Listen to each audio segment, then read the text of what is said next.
Praise the Lord. സ്നേഹമുള്ളവരെ, 2 Timothy 4:3 വിശുദ്ധ പൗലോസ്ലീഹ പറയുന്നു, ജനങ്ങൾ ഉത്തമമായ പ്രബോധനത്തിൽ സഹിഷ്ണുത കാണിക്കാത്ത കാലം വരുന്നു. കേൾവിക്ക് ഇമ്പമുള്ളവയിൽ ആവേശം കൊള്ളുകയാൽ അവർ തങ്ങളുടെ അഭിരുചിക്ക് ചേർന്ന പ്രബോധകരെ വിളിച്ചുകൂട്ടും. ദൈവവചനത്തിൽ മായം ചേർത്ത് വളച്ചൊടിച്ച് പ്രസംഗിക്കുന്നവർ ഇന്ന് ധാരാളമുണ്ട്. ഇന്ന് ജനങ്ങൾക്ക് കെട്ടുകഥകളാണ് വേണ്ടത്. കിട്ടുന്ന സമയം മുഴുവൻ മൊബൈലിലും TV ചാനലുകളും സമയം ചെലവഴിക്കുന്നു. കേൾവിക്ക് ഇമ്പമുള്ളവയിൽ ജനങ്ങൾ ആവേശം കൊള്ളുന്നു. സിനിമയും സീരിയലും കോമഡികളും മറിമായങ്ങൾ എല്ലാം കണ്ട് രസിക്കുകയാണ് മനുഷ്യൻ. എല്ലാ തിരക്കിനിടയിലും അവർ ഇതിനെല്ലാം വേണ്ടി സമയം കണ്ടെത്തുന്നു.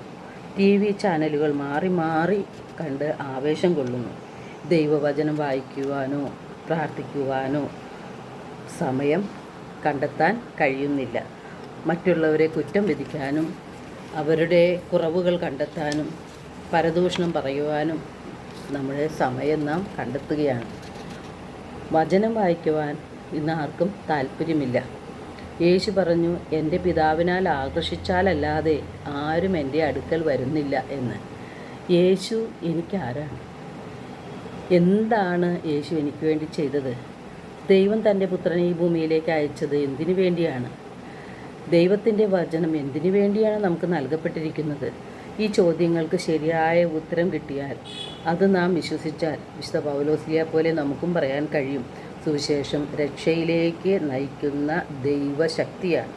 യേശുവിനെ സ്വന്തമാക്കാൻ വിളിക്കപ്പെട്ടവരാണ് നാം ഓരോരുത്തരും.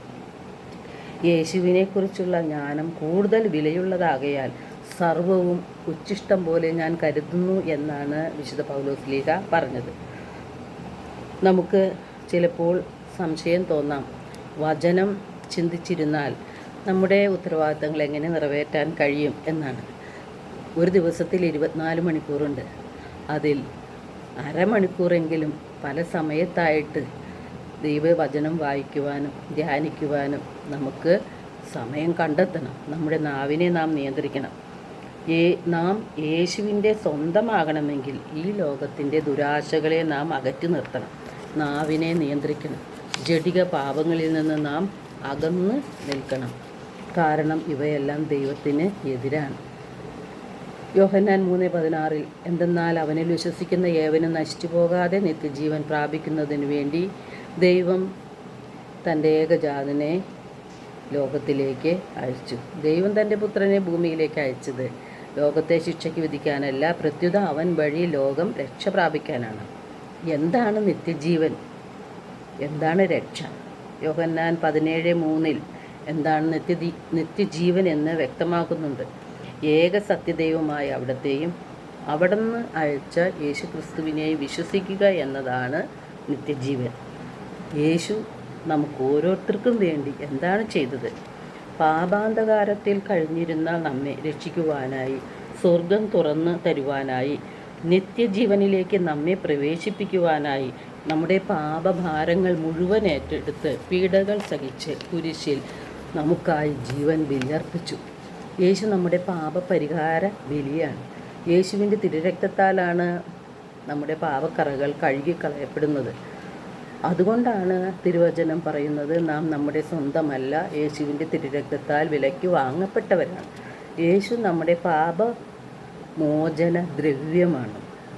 നമുക്ക് ലഭിക്കേണ്ടിയിരുന്ന ശിക്ഷകൾ പിതാവായ ദൈവം തൻ്റെ പുത്രൻ്റെ മേൽ ചുമത്തി നമ്മെ രക്ഷിച്ചു. നമ്മുടെ ആത്മരക്ഷയാണ് ദൈവം ആഗ്രഹിക്കുന്നത്.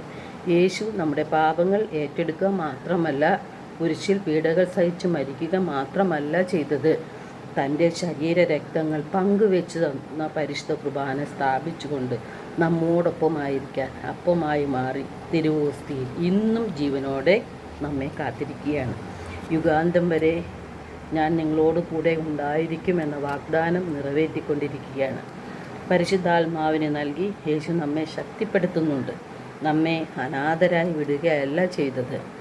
പരിശുദ്ധാത്മാവിൻ്റെ നിറവുണ്ടാകാനായിട്ടാണ് നാം അനുദിനം പ്രാർത്ഥിക്കുന്നത്. എല്ലാവർക്കും ഒരു നല്ല ദിനം ആശംസിക്കുന്നു. ദൈവം നമ്മെ ഓരോരുത്തരെയും സമൃദ്ധമായി അനുഗ്രഹിക്കട്ടെ.